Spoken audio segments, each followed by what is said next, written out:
तो दोस्तों, जैसे कि आप जानते हैं कि 5G आ चुका है।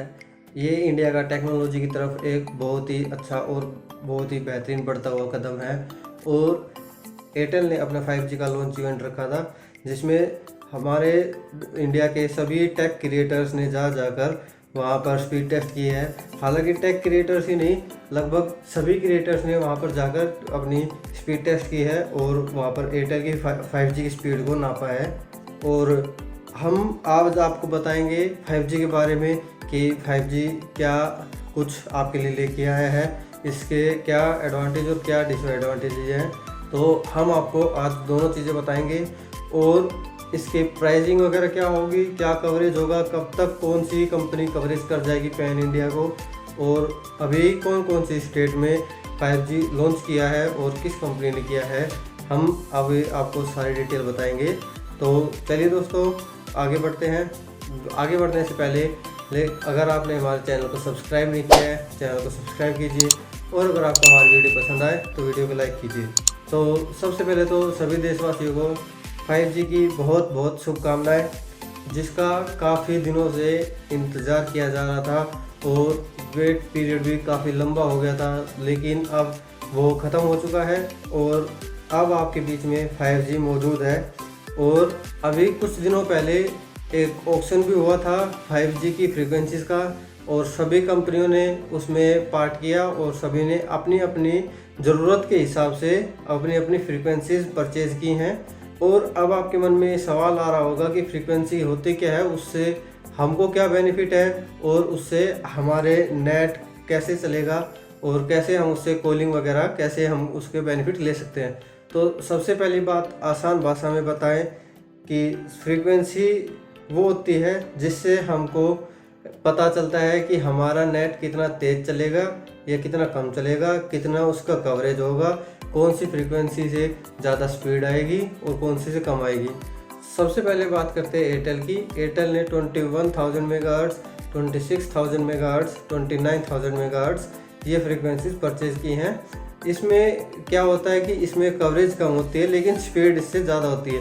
एयरटेल का नाम तो जाना ही जाता है स्पीड की वजह से है। अगर स्पीड ही नहीं आएगी तो छोटे बाल वाली दीदी का ऐड कैसे आएगा, तो एयरटेल को वो भी तो देखना है। तो अब बात आती है जियो की। जियो ने ली है लोवेस्ट फ्रीक्वेंसी। उनका मकसद है कवरेज करना और स्पीड देखा जाएगा, होता रहेगा बाद में। पहले कवर करते हैं इंडिया को, बाद में देखा जाएगा, उनका मानना ये है।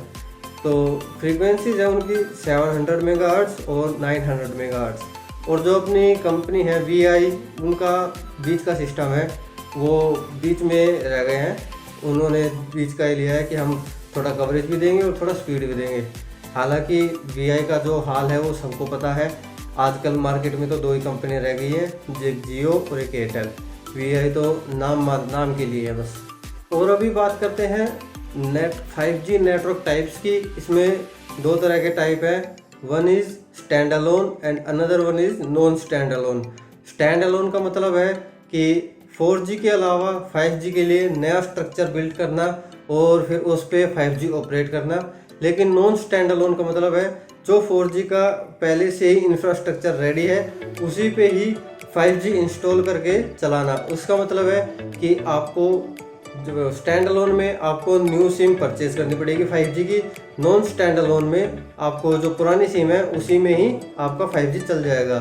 तो जियो जो है वो ऑपरेट करेगा स्टैंड अलोन, और जो एयरटेल है और VI है वो करेंगे नॉन स्टैंड अलोन स्ट्रक्चर को परफॉर्म।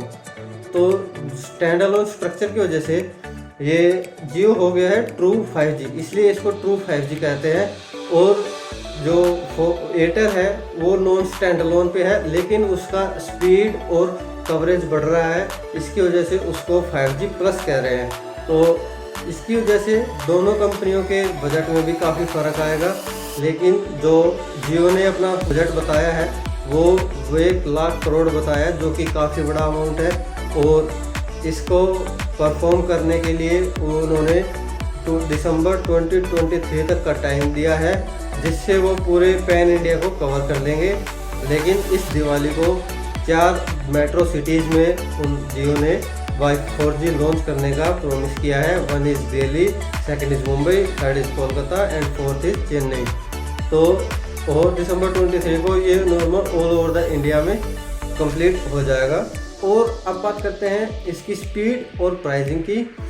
शुरुआत में जो जियो की जो स्पीड है वो इतनी ज़्यादा इंक्रीमेंट देखने को नहीं मिलेगी, क्योंकि ये स्टैंड अलोन इंफ्रास्ट्रक्चर यूज़ करेंगे और इनके पास में फ्रीक्वेंसी भी लो है, तो इनका मकसद कवरेज ज़्यादा रहेगा और स्पीड में कम रहेगा। तो स्पीड इनकी 10 to 15% ही इंक्रीज़ होगी।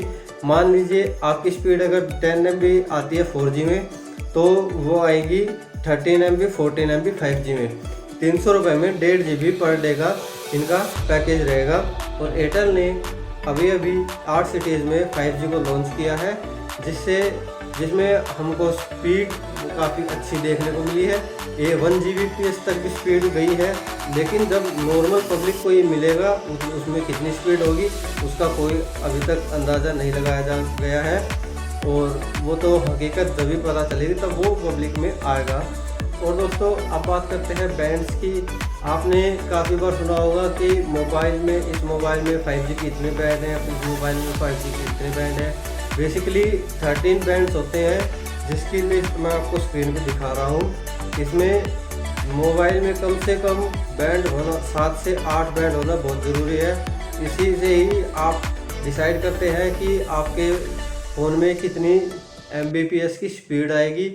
ये बैंड डिसाइड करते हैं कि आपकी कॉलिंग कितनी बेटर होगी और आपका नेट कितना अच्छा चलेगा। तो जिसमें जितना ज़्यादा बैंड होता है उसमें उतनी ज़्यादा इंटरनेट क्वालिटी और वॉइस क्वालिटी काफ़ी अच्छी होती है। और अभी मैं तो ये कहूँगा कि 7 या 8 बैंड से नीचे का कोई फ़ोन लेना ही नहीं चाहिए, क्योंकि 5G अब आ गया है, तो अच्छी क्वालिटी के बैंड वाला फ़ोन लें ताकि 5G का भी मज़ा ले सके। अब आपके मन में एक सवाल ये भी आ रहा होगा कि 5G के होने का हमारे देश को क्या बेनिफिट है, इससे हमारी कंट्री कैसे ग्रो करेगी और ये कैसे हमारे इंडिया को और ये कैसे हमारी कंट्री को डेवलप करेगा। तो सबसे पहले जो चीज़ है ये कि एक जगह से दूसरी जगह पर कोई भी चीज़ को ट्रांसफ़र करना आसान हो जाएगा, जो कि 4G में काफ़ी टाइम लगता है, 5G में काफ़ी आसानी से हो जाएगा। और जो आपने फिल्में देखी होंगी हॉलीवुड की, आयरन मैन टाइप में या एवेंजर टाइप में, उसमें होलोग्राम से एक पर्सनैलिटी को डेवलप कर देते हैं और वो फेस टू फेस बात करता है। ये भी हम 5G में परफॉर्म कर सकेंगे। और इससे आप VR जो टेक्नोलॉजी होती है उसका यूज़ आराम से कर सकेंगे। उसमें आप अपनी एजुकेशन को इम्प्रूव कर सकते हैं, उसमें आप अपने बच्चों को काफ़ी कुछ सिखा भी सकते हैं। और उसमें घर बैठे बैठे ही अगर आपको सोलर सिस्टम के बारे में जानना है तो वो उसमें आराम से ही आप देख सकते हैं और उसके बारे में जान सकते हैं। और इससे AI भी काफ़ी ज़्यादा इम्प्रूव हो जाएगा, जिससे आपको और भी नए नए इन्वेंशंस देखने को मिलेंगे। और अब बात करते हैं डिसएडवांटेजेस की। जिस चीज़ के एडवांटेज हैं उसके डिसएडवांटेजेस भी ज़रूर होते हैं। तो सबसे पहले और जो सबसे बड़ा डिसएडवांटेज है वो ये कि 4G जब पैन इंडिया में कवर कर चुका था, तब एक न्यूज़ आई थी कि जो हमारी छोटी जो बर्ड होती है, हमिंग बर्ड जिसको हम कहते हैं, वो इस कंट्री से लुप्त होती जा रही हैं। लेकिन धीरे धीरे बाद में ये सारी चीज़ें कंट्रोल में आती गई, उनका दिखना भी फिर धीरे धीरे शुरू हुआ। लेकिन अब जैसे जैसे 5G नज़दीक आता जा रहा है, उसमें फ्रीक्वेंसीज भी ज़्यादा होंगी 4G के मुकाबले। तो इस चीज़ से इन बर्ड्स को लेके भी एक खतरा बनता जा रहा है। जैसे जैसे 5G नज़दीक आता जा रहा है वैसे वैसे इनके लिए भी खतरा बढ़ता जा रहा है। और जो दूसरा बड़ा डिसएडवांटेज है वो ये है कि जो हमारे पिछड़े गांव हैं, पिछड़े शहर के पिछड़े जो गांव हैं, वहाँ पर अभी तक भी सही से नेटवर्क नहीं पहुँच पाया है 4G का ही। लेकिन जैसे जैसे 5G आ जाएगा उसके बाद में मुझे नहीं लगता कि कोई भी उस जगह पर कवर करेगा या कवर करने की कोशिश करेगा, क्योंकि उनको सिटी एरिया में काफ़ी ज़्यादा बढ़िया रिस्पॉन्स देखने को मिलेगा। तो वो वहाँ पर कम इन्वेस्ट करना चाहेंगे, क्योंकि वहाँ पर इन्वेस्टमेंट ज़्यादा होगी और प्रॉफिट शायद उतना ना मिले। तो मेरे को भी ये बहुत बड़ा डिसएडवांटेज लगा। और अब मैं आपसे पूछना चाहूँगा कि आपको 5G के क्या फ़ायदे लगे, क्या नुकसान लगे, प्लीज़ कमेंट करके ज़रूर बताएं। और अब मैं आगे डालूँगा कुछ 5G की स्पीड टेस्ट की क्लिप्स। उसमें आप देखिए कि 5G ने कैसे धूम मचाई हुई है। लेकिन उसके लिए आपको हमारे चैनल को सब्सक्राइब करना होगा, और अगर आपको हमारी वीडियो पसंद आई हो तो वीडियो को लाइक कीजिए। जय हिंद दोस्तों।